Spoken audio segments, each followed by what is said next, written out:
പരിശുദ്ധ പരമ ദിവ്യകാരുണ്യത്തിന് ആരാധനയും സ്തുതിയും പുകഴ്ചയും ഉണ്ടായിരിക്കട്ടെ. ഏറ്റവും പ്രാർത്ഥിക്കുക. ദൈവത്തിൻ്റെ വചനം സജീവവും ഊർജ്ജസ്വരവുമാണ്.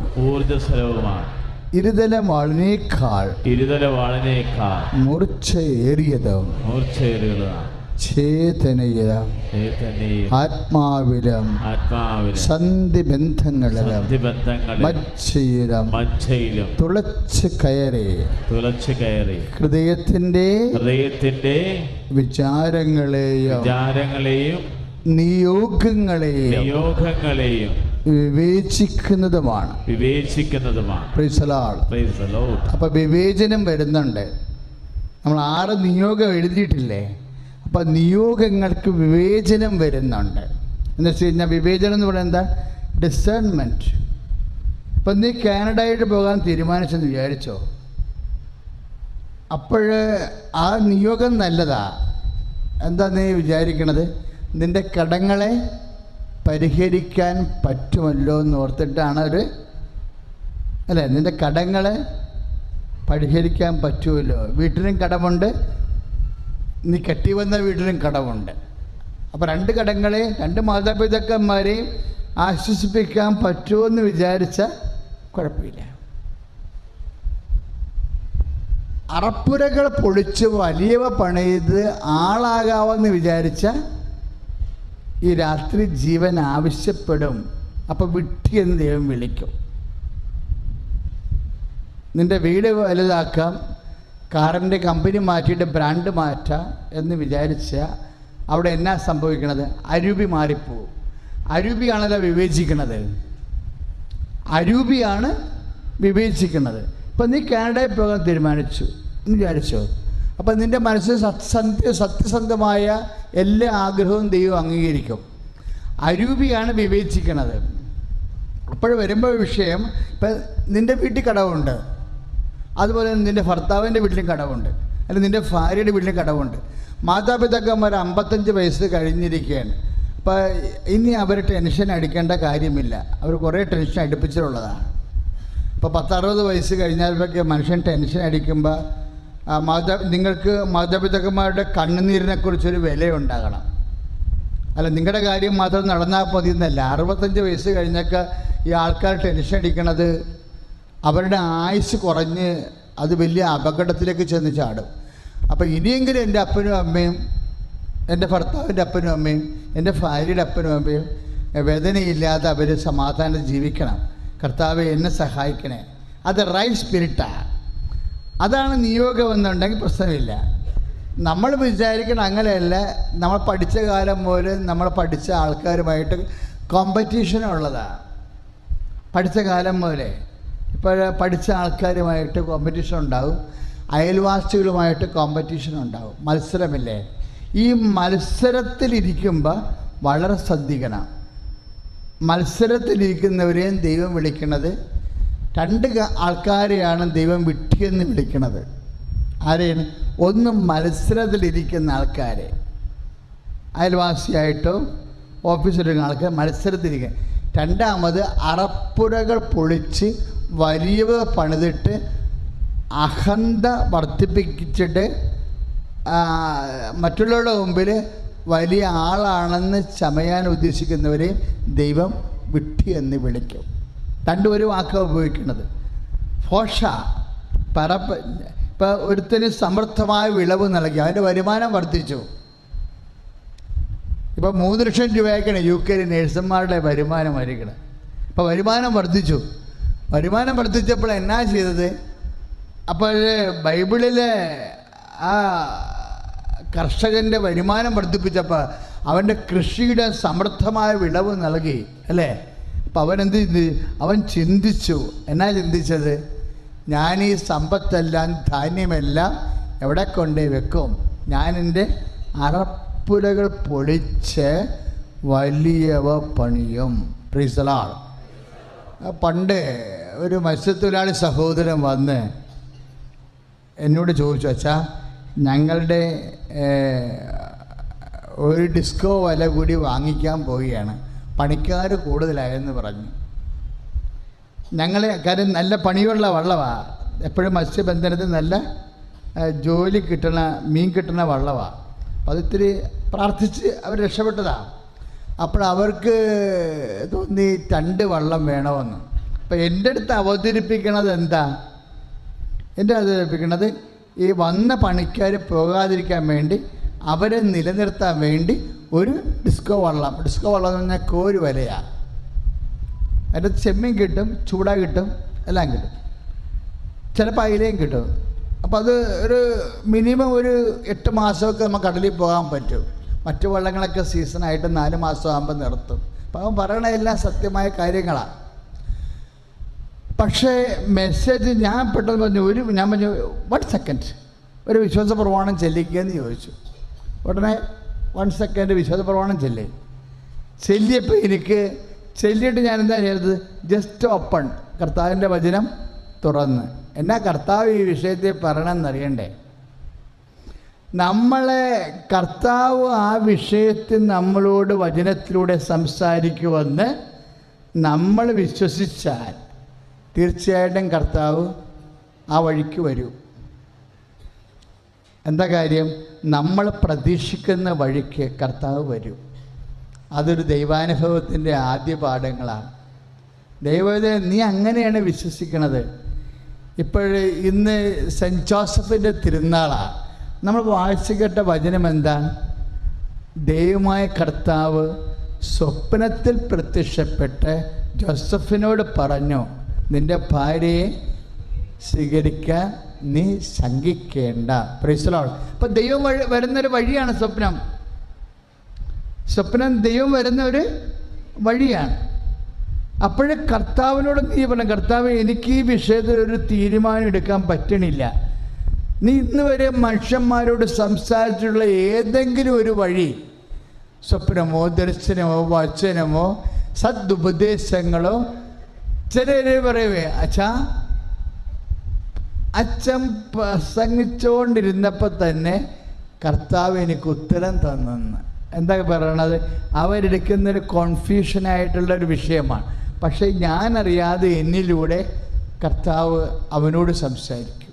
അപ്പം ഈ ദൈവത്തിന് ഏത് വഴിയും, സത്യം പറഞ്ഞാൽ ഞാൻ ഇത്രയും നാൾ കർത്താവിൻ്റെ കൂടെ ശുശ്രൂഷ ചെയ്തപ്പോഴേ എനിക്ക് മനസ്സിലാക്കിയത് എല്ലാത്തിനും പഞ്ഞമാണ്, ദൈവത്തിന് മാത്രം പഞ്ഞമില്ല. ഒരു വിശ്വാസിക്ക് ഏത് വഴിയിലൂടെയും ദൈവത്തെ കിട്ടും. പക്ഷേ ഒരു കാര്യം, ദൈവത്തെ കിട്ടുമ്പോഴേ ഈ വിശ്വാസത്തിൽ നിങ്ങൾ നിൽക്കരുത്, നിങ്ങൾ നടന്നുകൊണ്ടേ ഇരിക്കണം. മനസ്സിലായ? വിശ്വാസത്തിൽ നിങ്ങൾ നിൽക്കരുത്. അതാണ് അച്ഛൻ പഠിച്ച പല പാഠങ്ങളിലൊന്ന്. വിശ്വാസത്തിൽ നിങ്ങൾ നടന്നുകൊണ്ടേ ഇരിക്കണം. ഒരു മൂവ്മെൻ്റ് ഇല്ല, സ്റ്റക്കായിട്ട് നിൽക്കരുത് ഒരിക്കലും. വിശ്വാസം നിങ്ങൾ നടന്നുകൊണ്ടേ ഇരിക്കണം. എന്താണെന്നറിയാവോ? അടുത്ത ഘട്ടമാണ് പ്രത്യാശ. പ്രത്യാശയിൽ നിങ്ങൾ നിൽക്കരുത്. പ്രത്യാശയിൽ നിങ്ങൾ നടന്നുകൊണ്ടിരിക്കണം. പിന്നെ എന്താ? അനന്തത വരെ നീളുന്ന നിൽക്കാത്തൊരു വഴിയിൽ നമ്മൾ എത്തിച്ചേരും. അത് സ്നേഹത്തിൻ്റെ വഴിയാണ്. തിയോളജിക്കൽ വെർച്യൂസ് അതല്ലേ? വിശ്വാസം, പ്രത്യാശ, സ്നേഹം. ദൈവത്തിലേക്കുള്ള വഴി, നമ്മൾ ദൈവത്തിൽ വളരുന്നതനുസരിച്ച് വിശ്വാസം ഒരു പരിധി വരുമ്പോൾ വിശ്വാസത്തിൻ്റെ റേഞ്ച്, വിശ്വാസം കൊണ്ട് നമുക്ക് ചെയ്യാവുന്നതിന് ഒരു ലിമിറ്റുണ്ട്. ചിലത് വിശ്വാസം കൊണ്ട് ചെയ്യാവുന്നവൻ്റെ അപ്പുറത്തായിരിക്കും. ഇപ്പോൾ ഈ ദിവസങ്ങളിൽ ഒരു സാക്ഷ്യമുണ്ടായി. സാക്ഷ്യം എന്നാണെന്നറിയാമോ? ഒരു നേഴ്സ്, വയനാട്ടിലൊരു നേഴ്സിൻ്റെ സാക്ഷ്യം യൂട്യൂബിലുണ്ട്. അപ്പോൾ ഞാനെപ്പോഴും ആ സാക്ഷ്യം എടുത്തിടാൻ കാരണം, ആ മോള് ദൈവവേദന, അവൾ വിശ്വാസത്തിൽ നിന്ന് പ്രത്യാശയിലേക്ക് പോണത് കാണാം. പ്രത്യാശയ്ക്ക് പോകണമെന്ന് വെച്ചാൽ, ഇപ്പം നമ്മൾ ഇപ്പോൾ ഒരു ഉദാഹരണത്തിന് ആ കുട്ടിയുടെ കേസ് എന്ന് പറയുന്നത്, അവൾ ടിന ആസ്ട്രേലിയയിലായിരുന്നു, അവിടെ ജോലി കിട്ടിയതാണ്. പെട്ടെന്ന് അവരുടെ നിയമം മാറിയപ്പോൾ ജോലി പോയി. ജോലി പോയപ്പോൾ അവൾ വന്ന് ഉടമ്പടി ചെയ്തു. അമ്മയുടെ കൂടെ നല്ലൊരു ജോലി കിട്ടിയിട്ട് അത് പോയതാ. നിയമം മാറുമ്പോൾ ജോലി പോയി. എന്താ ജോലി വെച്ചാൽ ഇൻ്റർനാഷണൽ കാൻഡിഡേറ്റ്സിനെ ഓസ്ട്രേലിയ ജോലി വേണമെന്നുണ്ടെങ്കിൽ അവിടെ നിലനിന്ന് ജോലി ചെയ്യുന്നവരെക്കാൾ ഉയർന്ന കലിബർ ഉണ്ടാകണം. അതാണ് നിയമം. പുതിയ നിയമം വന്നപ്പോൾ നമ്മുടെ സീറ്റ് പോയി. അപ്പോഴവൾ എന്തെന്ന് അവൾ അമ്മയോട് ഒന്ന് പറഞ്ഞു, അമ്മ എൻ്റെ സിറ്റുവേഷൻ ഇതാണ്, എനിക്ക് 2 കുഞ്ഞുങ്ങളുണ്ട്, കടമുണ്ട്, എന്നെ സഹായിക്കണം. അമ്മയ്ക്കാണെങ്കിൽ നമ്മൾ എപ്പോഴും ദൈവത്തുമ്പിൽ നിൽക്കുമ്പോഴേ ധൃതി കാണിക്കരുത്. നമ്മളോട് തന്നെ വിശ്വാസം, പ്രത്യാശ, സ്നേഹം, ഈ 3 അരൂപിയിലാണ്, പുണ്യങ്ങളിലാണ് നമ്മൾ ദൈവത്തോട് കമ്മ്യൂണിക്കേറ്റ് ചെയ്യണത്. ഇപ്പോൾ ഒരു വിശ്വാസ ലെവലിൽ ഫ്ലോപ്പായി കഴിഞ്ഞാൽ അത് ഫ്ലോപ്പായെന്നല്ല എൻ്റെ അർത്ഥം, അടുത്ത സ്റ്റെപ്പിലേക്ക് പോകണമെന്നാണ് എൻ്റെ അർത്ഥം. വിശ്വാസ ലെവലിൽ ഇപ്പം നമ്മൾക്കറിയാമല്ലോ, ഇപ്പം ഈയം ഒന്നും പറഞ്ഞൊരു സംഭവമില്ലേ, എന്താ ലെഡ് ചൂടാകണത് എങ്ങനെയാണ്? ഒരു 365 ഡിഗ്രിയിൽ ചൂടാക്കി കഴിഞ്ഞാൽ ലെഡ് ഉരുകിയിട്ട് കണ്ണീര് പോലെ വരും. കണ്ണീരല്ല, ഈ നമ്മൾ വെള്ളം പോലെ വരും ലെഡ്, ഈയം. പക്ഷേ അത്രയും ചൂടാക്കിയ വെള്ളി ഉരുകത്തില്ല. വെള്ളി ഉരുക്കണം എന്നുണ്ടെങ്കിൽ അതിൻ്റെ മെൽട്ടിങ് പോയിൻ്റ് 965. 965 ഡിഗ്രി ചൂടാക്കിയാലേ വെള്ളി വെള്ളം പോലെ ഉരുകി വരത്തുള്ളൂ. സ്വർണം അത്രയും ചൂടാക്കിയാൽ സ്വർണം ഉരുകത്തില്ല. സ്വർണം ഉരുകണമെങ്കിൽ 1605 ചൂടാക്കണം. 1605 ഡിഗ്രി ചൂടാക്കിയാൽ മാത്രമേ സ്വർണം ഉരുകത്തുള്ളൂ. ഇതെന്നാ പറഞ്ഞതുപോലെയാണ്, ഓരോ വിഷയം ഉരുകാതെ വരുമ്പോൾ ചൂട് കൂട്ടണമെന്നതിൻ്റെ അർത്ഥം. എന്തിൻ്റെ ചൂട്? ദൈവിക പുണ്യങ്ങളുടെ ചൂട് കൂട്ടണം. ചിലത് വിശ്വാസം കൊണ്ട് ഉരുകി കിട്ടും, ചില വിശ്വാസം കൊണ്ട് ഉരുകത്തില്ല. എന്നാ സംഭവം എന്ന് വെച്ച് കഴിഞ്ഞാൽ, എൻ്റെ മക്കളെ, നമ്മൾക്ക് ദൈവം തന്നിരിക്കുന്ന എല്ലാം പ്രോമിസ് ഉണ്ട്. പറഞ്ഞ മനസ്സിലായില്ലേ? ദൈവം നമ്മളെ ജനിപ്പിച്ചപ്പോൾ, മനുഷ്യന്മാരെ ജനിപ്പിച്ചപ്പോൾ, ഇനി സൂര്യൻ ഉരുകി തീരണ വരെയുള്ള എല്ലാ അനുഗ്രഹങ്ങളും ദൈവം വാഗ്ദാനത്തിൽ വെച്ചിട്ടുണ്ട്. പുതുതായിട്ടൊന്നും പറയേണ്ട കാര്യമില്ല, എല്ലാം വാഗ്ദാനത്തിലുണ്ട്. നിത്യത വരെ വാഗ്ദാനത്തിലുണ്ട്. അനുദിന ജീവിതം തൊട്ട് നിത്യത വരെയുള്ള എല്ലാ ഓഫറിങ്സും ദൈവം വാഗ്ദാനത്തിൽ വെച്ചിട്ടുണ്ട്. ഈ വാഗ്ദാനം നമ്മളെന്താ ചെയ്യണത്? 15:6 ഉൽപ്പത്തി പുസ്തകം അനുസരിച്ചുകൊണ്ട് അവകാശമാക്കുകയാണ് ചെയ്യണത്, ഇല്ലേ? ഇപ്പം ഈശോ ഈ അവകാശമാക്കുന്നതിലാണ് നിബന്ധന വരണത്. ബൈബിള് നിയോഗമെന്ന് പറയുമ്പോൾ ബൈബിള് പറയണത്, നിയോഗമെന്ന് പറയുന്നതിന് പകരം ബൈബിൾ പലപ്പോഴും ദൈവത്തിൻ്റെ നിയോഗം നമ്മുടെ സ്ഥാനത്ത് നിന്നേ പറയത്തുള്ളൂ. ദൈവത്തിൻ്റെ സ്ഥാനത്ത് ദൈവം പറയണത്, നിയോഗത്തിന് പകരം പറയണത് വാഗ്ദാനമെന്നാണ്. എന്നിട്ട് നമ്മൾ ഈ വാഗ്ദാനം എന്നാ ചെയ്യണത്? വാഗ്ദാനം നമ്മൾ അവകാശമാക്കുകയാണ് ചെയ്യണത്. ഈ അവകാശത്തിന് പകരം നമ്മൾ എന്താണ് കൊടുക്കണത്? ദൈവത്തിന് വിശ്വാസം കൊടുക്കും, മനസ്സിലായില്ലേ? അല്ലെങ്കിൽ പ്രത്യാശ കൊടുക്കും. ഇത് കുറച്ചുകൂടി കൂടിയ കേസാണെങ്കിൽ പ്രത്യാശ കൊണ്ട് നിൽക്കത്തില്ല. എന്ത് കൊടുക്കും? സ്നേഹം കൊടുക്കും.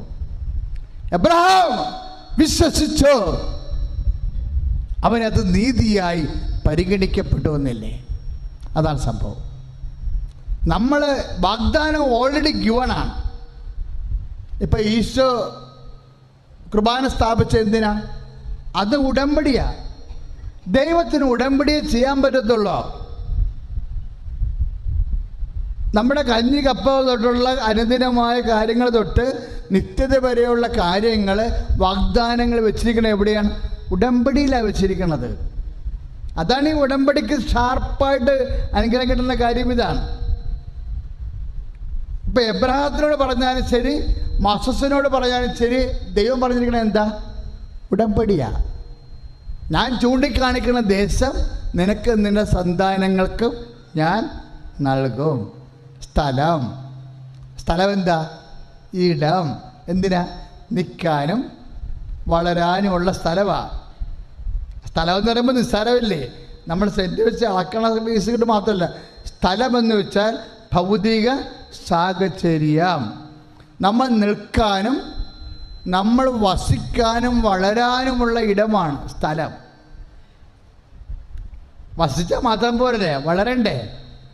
വസിച്ചാലും വളരാനും ജീവിതം കൈമാറ്റി കൊടുക്കാൻ വേണ്ടിയാണ്. ഇനി നിങ്ങൾ വളർന്നത് നിലനിന്ന് പോകാൻ വേണ്ടിയാണ് സന്താനം. മനസ്സിലായില്ലേ? നമ്മൾ വളർന്ന് നമ്മൾ നേടിയത്. ഇപ്പം നമ്മൾ എന്തിനാ അധ്വാനിക്കണം എന്ന് ചോദിച്ചു കഴിഞ്ഞാൽ മക്കൾക്ക് വേണ്ടിയാണെന്ന് ഉത്തരം. അതുകൊണ്ടാണ് ഞാൻ നിങ്ങൾക്ക് ബീജത്തിന് ഓട്ടമില്ല, അണ്ടം ഉൽപ്പാദിപ്പിക്കപ്പെടുന്നില്ല എന്നൊക്കെ പറഞ്ഞാലൊന്നും അച്ഛൻ വിട്ടു തരാത്തതിൻ്റെ കാരണം എന്താ? അത് വാഗ്ദാനത്തിൻ്റെ ഭാഗമായിട്ടുള്ളതാണ് സന്താനം. അതിന് IVF എടുത്തിട്ട് നടന്നില്ലെന്ന് പറഞ്ഞാലും അപ്പോഴും നമ്മൾ പ്രാർത്ഥിക്കും. എന്താ കാര്യം? IVF നടന്നില്ല വെച്ചാൽ 2 IVF കഴിഞ്ഞു, ഇനി ഒരു അണ്ടം ഫ്രീസറിൽ ഇരിപ്പുണ്ട്, അത് തരണമെങ്കിൽ 75,000 രൂപ കൊടുക്കണമെന്ന് പറഞ്ഞു. അത് കിട്ടിയാലും അപുരുഷാണ് സ്വഭാവമാണ് എൻ്റെ യൂട്രസിനുള്ളതെന്ന് പറഞ്ഞാലും നമ്മൾ സമ്മതിക്കത്തില്ല. എന്താ കാര്യം? നമ്മൾ അപ്പോഴും ദൈവത്തെ പറയും, കർത്താവേ അറ്റ് എനി ലീസ്റ്റ് ചാൻസ് ആണെങ്കിലും കുഞ്ഞിനെ കൊടുക്കണമെന്ന് പറയും. എന്താ കാര്യം? കുഞ്ഞിനെ കൊടുക്കുക എന്നുള്ളത് ആദ്യം പോലെ സ്ഥലത്തിൻ്റെ കൂടെ ഉള്ളതാണ് സന്താനം. ഇനി ഇൻ കേസ് എന്നിട്ടും നമുക്ക് കുഞ്ഞിനെ കിട്ടിയില്ലെങ്കിലോ, നമ്മളത് സുന്ദരമായിട്ട് ദൈവത്തിൻ്റെ ഇഷ്ടമായിട്ട് എടുത്തിട്ട് സമർപ്പിച്ച് കളയും. അപ്പോഴേ സമർപ്പണമുള്ളത്. പറഞ്ഞു, സമർപ്പണം എന്ന് പറയണത് നിനക്കറിയാവോ? സമർപ്പണമെന്ന് പറയണത് ഈ സ്നേഹം കഴിഞ്ഞു വരുന്ന സംഭവമാണ്. ഒരു ദൈവ പൈതലിന് സമർപ്പിക്കാൻ കഴിഞ്ഞാൽ അവൾ ഭൂമി വെച്ച് തന്നെ പുണ്യപ്പെട്ട് കഴിഞ്ഞ്. മനസ്സിലായ? ആർക്ക്? അതായത് ഇപ്പം തന്നെ ഈശോനോട് പരിശുദ്ധാത്മാവിനെ കുറിച്ച് ഈശോ എന്നാ പറഞ്ഞത്? പരിശുദ്ധാത്മാവ് എല്ലാം തക്ക സമയത്ത് ഓർപ്പിച്ച് തരുമെന്ന് പറഞ്ഞില്ലേ? പഠിപ്പിക്കും. ഇപ്പം യോഹന്നാൻ 14:26 പരിശുദ്ധാത്മാവ് നിങ്ങളെ തക്ക സമയത്ത് പഠിപ്പിക്കും, നിങ്ങളെ ഓർപ്പിക്കും. എന്നാ അങ്ങനെ പറയണത്? ഈശോ എല്ലാം പഠിച്ചത് ആരാ വഴിയാ? പരിശുദ്ധാത്മാവ് വഴിയാ. ഈശോയുടെ അവസാനം പരിശുദ്ധാത്മാവ് പറഞ്ഞത് എന്താ? ഈശോ ഇനി അപ്പായെ കാണാത്ത കാലം വരും. സൂചന കൊടുത്തായിരുന്നു നേരത്തെ. നീ നിൻ്റെ ജീവിതത്തിൽ ആരെയും കണക്കാക്കിയിട്ടില്ല. ഈശോയുടെ ജീവിതം ആരെയും കണക്കാക്കാത്ത ജീവിതമാണ്. അതുകൊണ്ടാണ് ഈശോ പിടിച്ചു തന്നത്. പപ്പൻ സഹായിക്കും, പേരമ്മ സഹായിക്കും, അളിയൻ സഹായിക്കും, അനുജൻ സഹായിക്കും. ഇങ്ങനെ കണക്കാക്കിയതാണല്ലോ നമുക്കുണ്ടാകുന്ന അബദ്ധം. നിങ്ങൾക്കുണ്ടാകുന്ന നിരാശയും സങ്കടവും വൈരാഗ്യവും എല്ലാ പ്രതിലോഭ വികാരങ്ങൾ എന്താ? നിങ്ങൾ ആരെയോ പ്രതീക്ഷിച്ചു. അതല്ലേ? അനിയത്തി സഹായിക്കും, അല്ലെങ്കിൽ അയൽവാസി സഹായിക്കും, അല്ലെങ്കിൽ നമ്മൾ സഹായം കൊടുത്ത ആൾക്കാർ നമ്മളെ സഹായിക്കും എന്ന് വിചാരിച്ച കൊണ്ടല്ലേ സഹായം കിട്ടാതെ വന്നപ്പോൾ നമുക്ക് നിരാശയും സങ്കടം. Take away all things. ഇതെല്ലാം നിങ്ങൾ മനസ്സിൽ നിന്ന് കളയണം. ആരോടെങ്കിലും നീരസം ഉണ്ടായിട്ടുണ്ടെങ്കിൽ ആ നീരസം അവർ തക്ക സമയത്ത് നമ്മളെ സഹായിക്കാതിരുന്നതാണെങ്കിൽ അതിൻ്റെ പേരിലാണ് നിനക്ക് നെഗറ്റീവ് ഫീലിങ്സ്, സ്നേഹത്തിൻ്റെ രാഹിത്യം, നിരാശ, സങ്കടം, പ്രതികാരം, ഇങ്ങനെയുള്ള വികാരങ്ങൾ ഉണ്ടായെങ്കിൽ ലീവ് അവേ ഓൾ തിങ്സ്. എപ്പോഴും ഫ്രാൻസിസ് സേവ്യർ പ്രാർത്ഥിക്കുമായിരുന്നു, ടേക്ക് അവേ ഓൾ തിങ്സ്, എനിക്ക് ആത്മാവിനെ തരികയെന്ന്. Praise the lord, hallelujah. അത് ദൈവശക്തി നിറയാനുള്ള ഒരു മാർഗമാണ്. എല്ലാം എടുത്തുകൊള്ളാൻ പറയും. ഇതെല്ലാം ഇങ്ങനെയുള്ള സംഭവങ്ങളെല്ലാം ഈശോ പക്ഷേ അതിന് ജയിച്ചത് എങ്ങനെയാണെന്നറിയാവോ? ഈശോ ആദ്യമേ ഒരു കണക്ക് കൂട്ടിയായിരുന്നു. ഈശോ എന്നാ പറഞ്ഞത്? നിങ്ങളിൽ ഞാൻ ആശ്രയം വെക്കുന്നില്ല. ആരിലും ഞാൻ ആശ്രയം വെക്കണില്ല. എന്നിട്ട് എന്താ? നിങ്ങൾ എന്നെ ഇട്ടേച്ച് പോകുന്ന കാലം വരും. ദൈവവേദലെ മനുഷ്യൻ, നിൻ്റെ അമ്മയായാലും നിൻ്റെ അപ്പനായാലും എപ്പോഴെങ്കിലും ഇട്ടേച്ചും പോകും, ഉറപ്പാ. മനഃപൂർവ്വമായിരിക്കണം നിർബന്ധമില്ല, മനഃപൂർവ്വമായിരിക്കണം നിർബന്ധമില്ല. നമ്മൾ ആശുപത്രിയിലോ ഒന്ന് വെന്റിലേറ്ററിലോ ICUയിലോ കിടന്നു കഴിഞ്ഞാൽ എത്ര നേരം നമ്മുടെ അടുത്ത് അവർക്ക് നിൽക്കാൻ പറ്റും? ഇല്ല. പുറത്ത് ജാഗ്രതയോടെ എത്ര സമയത്ത് ഇരിക്കാൻ പറ്റും? ഇല്ല. അവരവിടെ ഇരുന്ന് ഉറങ്ങിപ്പോവും. അപ്പം നേഴ്സുമാർ വന്ന് അവരെ വഴക്കോടെ, ഇതാണ് കൊച്ചു നോക്കാൻ വന്ന ആള്, കൊള്ളാം, നല്ല പണിയായി എന്ന് അവർ വഴക്കിടും. പക്ഷേ അവർക്ക് വഴക്കിട്ടിട്ട് കാര്യമില്ല, അവർക്ക് പരിമിതികളുണ്ട്. ദൈവവേദലേ, നീ ആശ്രയം വെക്കുന്നവർക്ക് പരിമിതികളുണ്ടെന്ന് കർത്താവ് പറയുന്നു. ഒരു പരിമിതിയുമില്ലാത്ത ഒരാൾ മാത്രമേ ഉള്ളൂ, കർത്താവ് യേശു ക്രിസ്തു. കൈ അടിച്ചു കർത്താവ്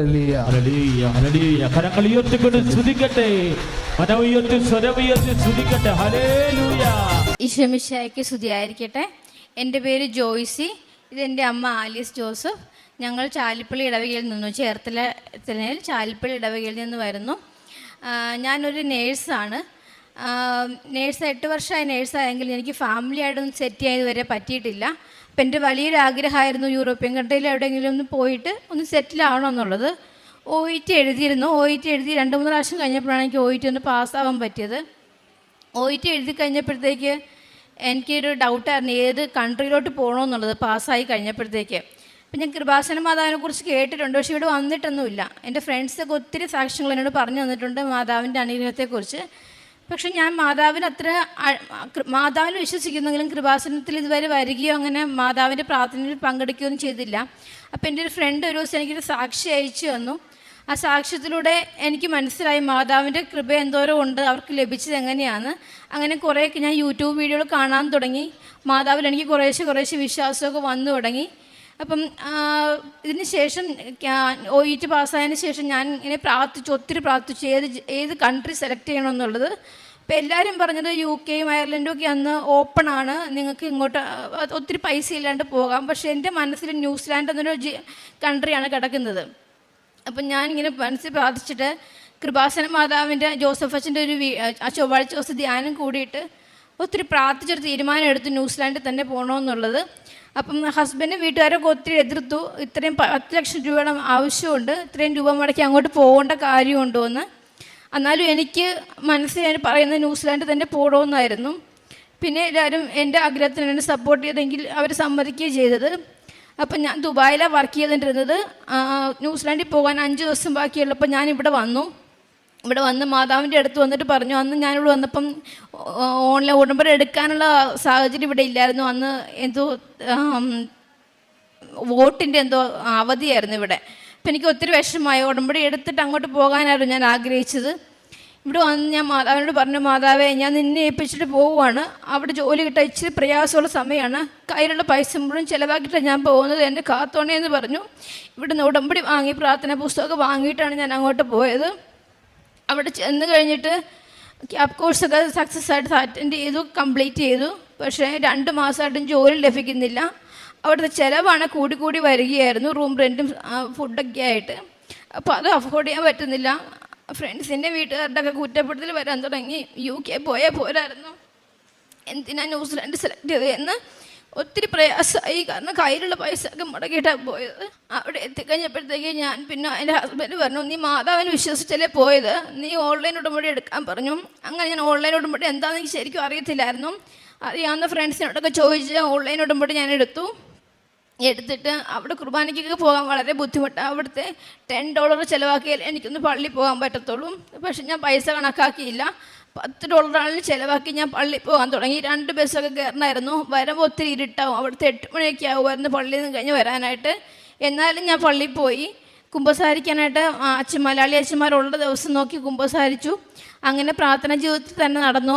ഒത്തിരി ബൈബിൾ വായനയൊക്കെ അരമണിക്കൂർ എന്നുള്ളത് 1 മണിക്കൂറാക്കി. കാരണം വേറൊന്നും ചെയ്യാനില്ല അവിടെ. അപ്പം ഈ ദൈവത്തിനോട് കൂടെ എടുക്കാമെന്ന് വെച്ചിട്ട് ഞാൻ ബൈബിൾ വായനകൾ കൂടി. അച്ഛൻ്റെ ധ്യാനങ്ങൾ പഴയതൊക്കെ കൂടാൻ തുടങ്ങി. ചൊവ്വാഴ്ചത് കൂടാതെ പഴയ എപ്പിസോഡ്, കാരണം അതുവരെ ഞാൻ അങ്ങനെ കണ്ടിട്ടൊന്നുമില്ലായിരുന്നു, എപ്പിസോഡ് കാണാൻ തുടങ്ങി. ഓൺലൈൻ ഉടമ്പടി ഒത്തിരി സാക്ഷ്യങ്ങൾ കേൾക്കാൻ തുടങ്ങി. സാക്ഷ്യങ്ങളുടെ എണ്ണങ്ങൾ ഓരോ ദിവസം കൂട്ടി അങ്ങനെ ഇരുന്നു. അങ്ങനെ ഓൺലൈൻ ഉടമ്പടി എടുത്ത് വിത്തിൻ 1 വീക്കിനുള്ളിൽ എനിക്ക് ഇൻവിറ്റേഷൻ വന്നു 2 ഇൻ്റർവ്യൂവിനുള്ള. അത് 2 ഒരു ദിവസം തന്നെ വന്നെന്നുള്ളതാണ്. 2 ഗവൺമെൻറ് ഹോസ്പിറ്റലിനുള്ള ഇൻവിറ്റേഷനാണ് എനിക്ക് വന്നത്. എനിക്ക് ഒത്തിരി സന്തോഷമായി. അങ്ങനെ എന്താ പ്രിപ്പയർ ചെയ്യേണ്ടതെന്നും അറിയത്തില്ല. കാരണം അവിടുത്തെ ഓസ്ട്രേലിയൻ ഹോസ്പിറ്റലിൽ നിന്നുള്ള ഇൻ്റർവ്യൂ ആയിരുന്നു വന്നത്, ന്യൂസിലാൻഡിൽ നിൽക്കുമ്പോൾ തന്നെ. അപ്പം ഓസ്ട്രേലിയയിലുള്ള അവരുടെയൊക്കെ സ്ലാങ് മനസ്സിലാവുമോ, ക്വസ്റ്റ്യൻസ് മനസ്സിലാവുമോ എന്നൊക്കെ ഭയങ്കര ബുദ്ധിമുട്ടായിരുന്നു. അങ്ങനെ ഞാൻ യൂട്യൂബ് നോക്കി ഒത്തിരി ക്വസ്റ്റ്യൻസ് പ്രിപ്പയർ ചെയ്തു. എന്നിട്ട് പ്രിപ്പയർ ചെയ്തിട്ട് ആ ക്വസ്റ്റ്യൻ്റെ മേളിൽ മാതാവിൻ്റെ കാശുരൂപം ഞാൻ ഇവിടെ നിന്ന് കൊണ്ടുപോയത് വെച്ച് ഒത്തിരി പ്രാർത്ഥിച്ചു. ഇൻ്റർവ്യൂവിൻ്റെ അന്ന് മാതാവിൻ്റെ കാശുരൂപം കൈ മുറുകെ പിടിച്ചിട്ടാണ് ഞാൻ ഇൻ്റർവ്യൂ അറ്റൻഡ് ചെയ്തത്. കാരണം എന്താവും, ഫസ്റ്റ് ടൈമാണ് ഞാനൊരു യൂറോപ്യൻ അവിടുത്തെ കൺട്രിയിൽ ഒരു ഇൻ്റർവ്യൂ അറ്റൻഡ് ചെയ്യുന്നത്. എനിക്ക് അവരുടെ സ്ലാങ് എല്ലാം മനസ്സിലാവുന്നുണ്ടായിരുന്നു. ഞാൻ എഴുതി പ്രിപ്പയർ ചെയ്ത ക്വസ്റ്റ്യൻസാണ് എന്നോട് അവർ ചോദിച്ചത്. എന്നോട് ഒരു 5 ക്വസ്റ്റ്യൻ ചോദിച്ചെങ്കിൽ അതിനകത്ത് 4 ക്വസ്റ്റ്യൻ ഞാൻ എഴുതി പ്രിപ്പയർ ചെയ്ത ക്വസ്റ്റ്യനാണ് ചോദിച്ചത്. ഒത്തിരി സന്തോഷമായി. കിട്ടുമെന്നുള്ള ഉറപ്പ് തന്നെയായിരുന്നു എനിക്ക്. കാരണം അത് നന്നായിട്ട് തന്നെ ഞാൻ പെർഫോം ചെയ്തായിരുന്നു. അതിനുള്ള ക്വാളിഫിക്കേഷൻ എനിക്ക് ഒത്തിരി ഉണ്ടെന്നുള്ള വിശ്വാസം, എനിക്ക് ഇച്ചിരി അഹങ്കാരമൊക്കെ ആയി തുടങ്ങി. എന്നിട്ട് അത് കഴിഞ്ഞ് 2 ആഴ്ച 3 ആഴ്ച കഴിഞ്ഞിട്ടും ഇൻ്റർവ്യൂവിൻ്റെ റിപ്ലൈ ഒന്നും വരുന്നില്ല. എനിക്ക് വിഷമാകാൻ തുടങ്ങി. കാരണം എല്ലാവരും ചോദ്യം ചോദിച്ചു തുടങ്ങി, എന്തായി ഇൻ്റർവ്യൂ കഴിഞ്ഞിട്ട് എന്തായി എന്നുള്ള ചോദ്യം ചോദിച്ചു തുടങ്ങി. എനിക്ക് എല്ലാവരും പറയാനൊരു മറുപടി ഇല്ലായിരുന്നു. അപ്പം ഞാൻ റീതിങ്ക് ചെയ്യാൻ തുടങ്ങി എന്താ എന്നുള്ള കാരണം. അപ്പം എനിക്ക് തന്നെ മനസ്സിലായി ഞാൻ എന്നിൽ അഹങ്കരിച്ചു. അതുകൊണ്ടായിരിക്കും മാതാവ് എന്നിൽ കൈവിടുന്നത്. കാരണം മാതാവിനുള്ള വിശ്വാസത്തിനൊക്കെ കൂടുതൽ എന്നുള്ള അഹങ്കാരമായിരിക്കും. കാരണം എനിക്ക് എക്സ്പീരിയൻസ് ഉണ്ട്, ഞാൻ നന്നായിട്ട് പെർഫോം ചെയ്തു എന്നുള്ള രീതിയിലുള്ള എൻ്റെ തിങ്ക് കാരണമായിരിക്കാം മേ ബി എന്നുള്ളത് ഞാൻ ചിന്തിച്ചു. ഞാൻ മാതാവിൻ്റെ ഒത്തിരി സോറി പറഞ്ഞു. പിന്നെ അവിടെ കണ്ടിന്യൂ ചെയ്യാൻ പറ്റിയില്ല. കാരണം എക്സ്പെൻസ് കാരണം ഞാൻ തിരിച്ചു പോന്നു. സെപ്റ്റംബർ 8-ാം തീയതി ഞാൻ മാതാവിനോട് സങ്കടം, മാതാവിൻ്റെ ബർത്ത്ഡേ അന്ന് ഞാൻ തിരിച്ചു പോകുന്നത്. എനിക്ക് ഒത്തിരി വിഷമായിരുന്നു.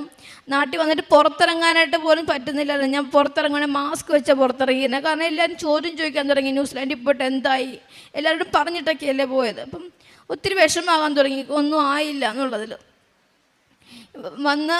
പിന്നെ ഞാൻ ദിവസവും കുർബാനയ്ക്ക് പോകാൻ തുടങ്ങി. അപ്പം എൻ്റെ ഹസ്ബൻഡ് എന്നോട് ചോദിച്ചു, നിൻ്റെ എന്നാ വിശ്വാസം നിനക്കുള്ളത്, നീ മാതാവിൽ വിശ്വസിച്ച് പോയിട്ട് കിട്ടിയില്ല എന്ന് പറഞ്ഞ് മാതാവിൻ്റെ വിശ്വാസം പോവുകയാണോ ചെയ്യേണ്ടത്, നീ കൂടുതൽ വാഴപ്പെടുകയല്ലേ ചെയ്യേണ്ടത്, നീ കൃപാസനത്തിൽ പോകാൻ പറഞ്ഞു. ദിവസം ഞാൻ കുർബാനയിൽ പങ്കെടുക്കാൻ തുടങ്ങി. നാണക്കേടൊന്നും വകവച്ചില്ല.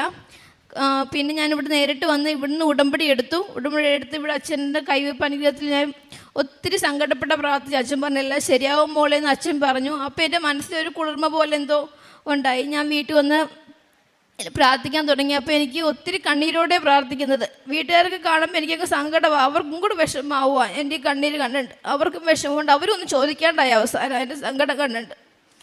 അപ്പം പ്രാർത്ഥിക്കുമ്പോഴേക്കും എനിക്ക് മുല്ലപ്പൂവിൻ്റെ ഒരു ഗന്ധം വരും. അപ്പം ഞാൻ ഓർത്തത് പുറത്തുനിന്ന് ഇങ്ങനെ വരുന്നതായിരിക്കും, അല്ലെങ്കിൽ സ്പ്രേയുടെയൊക്കെ ആയിരിക്കും എന്ന് ഓർത്ത്. പക്ഷെ 2-3 ദിവസം ശ്രദ്ധിച്ചപ്പോൾ മനസ്സിലായി എനിക്ക് ആ മാതാവ് വരുന്നൊരു അഭിഷേകമാണെന്ന് മനസ്സിലായി. അത് മാതാവിൽ ഒത്തിരി വിശ്വസിക്കാൻ തുടങ്ങി. ഇവിടെ ഒന്ന് ഉടമ്പടി എടുത്തതിൻ്റെ 1-ാമത്തെ ആഴ്ച, ഒരാഴ്ച 1 വീക്കിനുള്ളിൽ തന്നെ എനിക്ക് 2 ഇൻ്റർവ്യൂവിൻ്റെ ഓഫർ ലെറ്റർ വന്നു. ആ 2 ഗവൺമെൻറ് ഹോസ്പിറ്റലിലെയും 2ൻ്റെയും ഓഫർ ലെറ്റർ ഒരുമിച്ചാണ് വന്നത്. അപ്പം ഒത്തിരി സന്തോഷം, മാതാവിനോട് അതിൻ്റെ ഇരട്ടി സന്തോഷം എന്ന് വെച്ചെന്നാൽ ഞാൻ ഉടമ്പടി വെച്ച് പ്രാർത്ഥിച്ചത് എനിക്ക് PR വിസയ്ക്ക് വേണ്ടിയിട്ടായിരുന്നു. കാരണം ആ സമയത്ത് ഒത്തിരി കാൻഡിഡേറ്റ്സ് ഉള്ള കാരണം ഓസ്ട്രേലിയയിൽ നിന്ന് 2 ഇയർ വിസ കൊടുക്കുന്നുണ്ടായിരുന്നുള്ളൂ, വർക്ക് വിസ. അപ്പം ഞാനിങ്ങനെ പ്രാർത്ഥിച്ചായിരുന്നു, ഇനി PR അപ്ലൈ ചെയ്യണമെങ്കിൽ തന്നെ OET ഒന്നുകൂടി എഴുതേണ്ടി വരും, അതിൻ്റെ എക്സ്പെൻസ് എല്ലാ കാര്യങ്ങളൊക്കെ ഞാൻ മാതാവിനോട് ഇങ്ങനെ 2ാമത്തെ നിയോഗമായിട്ട് എഴുതി വെച്ചിരുന്നത് എൻ്റെ PR വിസയായിരുന്നു. ഓഫർ ലെറ്റർ വന്നപ്പോഴത്തേക്ക് അവർ പറഞ്ഞിട്ടിരിക്കുന്നത് ഫാമിലിക്ക് ഫുള്ളുമായിട്ട് എനിക്കുമായിട്ട് PR വിസയാണ്. അതായത് പെർമനൻറ്റ് വിസ അവരെനിക്ക് തരാം, സപ്പോർട്ട് ചെയ്യുക. അതിൻ്റെ ഫുൾ എക്സ്പെൻസ് അവരാണ്. കാരണം ഗവൺമെൻറ് ഹോസ്പിറ്റൽ ആയതുകൊണ്ടാകാം അവർ ഫുൾ എക്സ്പെൻസ് അവരാണ്. ടിക്കറ്റ് ഉൾപ്പെടെ ഞങ്ങളുടെ കുടുംബത്തിന് മുഴുവൻ ചിലവും അവർ ഏറ്റെടുത്തുകൊണ്ട് അവർ ഓഫർ ലെറ്റർ എനിക്ക് അയച്ചു തരുകയാണ് ചെയ്തത്, 2 ഹോസ്പിറ്റലിൻ്റെയും. അതിന് ഏത് സെലക്ട് ചെയ്യണമെന്നുള്ള കൺഫ്യൂഷനായിരുന്നു. പിന്നീട് നല്ലൊരു സ്ഥലം നോക്കി ഞങ്ങൾ സെലക്ട് ചെയ്തത് അങ്ങനെ ഞങ്ങൾ 23-ാം തീയതി ഞാനും എൻ്റെ ഫാമിലിയും കൂടി പോവുകയാണ് ഓസ്ട്രേലിയയിലേക്ക്. ദൈവം നൽകിയ അനുഗ്രഹത്തിന് നന്ദി പറയുന്നു. പിന്നെ എൻ്റെ അമ്മയ്ക്ക് കിട്ടിയ രോഗസൗഖ്യം, അമ്മയ്ക്ക് ക്യാൻസർ ആയിരുന്നു. അമ്മയ്ക്ക് എന്നെ കൊടുക്കാം, ഞാൻ ഡീറ്റെയിൽ ആയിട്ട് പറയും. എൻ്റെ പേര് ആലീസ്.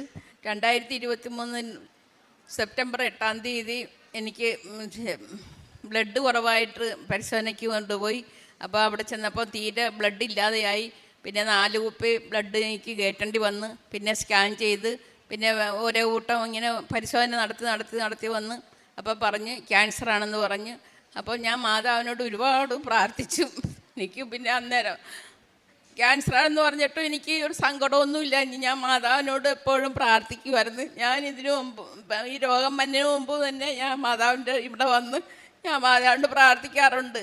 പ്രാർത്ഥിച്ചങ്ങനെ മാതാവിനെ ഞാൻ എപ്പോഴും പ്രാർത്ഥിച്ചിരുന്നു. മാതാവ് എൻ്റെ നേർച്ച വസ്തുക്കളെല്ലാം ഞാൻ ഉപയോഗിച്ച് ഞാൻ മാതാവിനോട് പറഞ്ഞ്, മാതാവേ ഞാൻ അമ്മയുടെ വന്ന് അമ്മയ്ക്ക് ഞാൻ മാല ഇട്ട് തരാം, എൻ്റെ രോഗങ്ങളെല്ലാം മാറ്റി തരാം, ഞാൻ ഇവിടെ വന്ന് സാക്ഷ്യം പറഞ്ഞോളാം എന്നെല്ലാം പറഞ്ഞ് സ്കാൻ ചെയ്ത് ഇപ്പം എനിക്ക് യാതൊരു കുഴപ്പമില്ല. ഇന്നും മരുന്നൊന്നും കഴിക്കേണ്ടെന്ന് ഡോക്ടർ പറഞ്ഞ് ഇപ്പം മരുന്നൊന്നുമില്ല, ഞാൻ സുഖമായിട്ടിരിക്കുന്നു. പിന്നെ എനിക്ക് 2 കാലിൻ്റെ വേദനയേ ഉള്ളൂ. അത് മാതാവിനോട് ഞാൻ പ്രാർത്ഥിക്കുന്നുണ്ട്. മാതാവ് എനിക്കത് സാധിച്ചു വരുമെന്നും പറഞ്ഞ് ഞാൻ വിശ്വസിക്കുന്നു. മാതാവിനും എൻ്റെ പൊന്നു കർത്താവിനും ഞാൻ 1000 നന്ദി പറഞ്ഞു കൊള്ളണമെന്ന്. പ്രേക്ഷിത പ്രവർത്തനം ഞാൻ ഓൺലൈൻ ഉടമ്പടി എടുക്കുമ്പോൾ തന്നെ ഒത്തിരി ഷെയർ ചെയ്യുമായിരുന്നു ഓൺലൈനിൽ അച്ഛൻ്റെ ധ്യാനങ്ങളും സാക്ഷ്യങ്ങളൊക്കെ. പിന്നെ നാട്ടിൽ വന്നതിന് ശേഷം പത്രം നെയ്ബേഴ്സിന് ഒത്തിരി അഹിന്ദുക്കൾക്കുണ്ടായിരുന്നു. അവർക്ക് മാതാവിനെ കുറിച്ചൊന്നും അറിയത്തില്ലായിരുന്നു. അവർക്ക് മാതാവിന് തന്ന അനുഗ്രഹം എന്താണെന്ന് പറഞ്ഞിട്ട് അത് പത്രം കൊടുക്കുമായിരുന്നു. പിന്നെ അടുത്ത് കാരുണ്യപ്രവർത്തികളായിട്ട് ഞങ്ങൾക്ക് അടുത്തൊരു ഓൾഡ് ഏജ് ഹോമുണ്ട്. അവിടെ ഞങ്ങൾ ഫാമിലി ആയിട്ട് വിസിറ്റ് ചെയ്ത് കുറേ നേരം ടൈം സ്പെൻഡ് ചെയ്യും. പിന്നെ അവർക്ക് എന്തെങ്കിലുമൊക്കെ സഹായങ്ങൾ ചെയ്യുമായിരുന്നു. പിന്നെ ഞങ്ങൾ ഇടവകയിലെ രോഗികളായി കഴിയുന്ന എല്ലാവരെയും സന്ദർശിച്ച് അവർക്ക് ഞങ്ങളായി കഴിയുന്ന ധനസഹായം കൊടുക്കുമായിരുന്നു. മാതാവും തിരുക്കുമാരനും ഞങ്ങൾക്ക് എല്ലാ അനുഗ്രഹങ്ങൾക്കും ഞങ്ങൾ നന്ദി പറയുന്നു.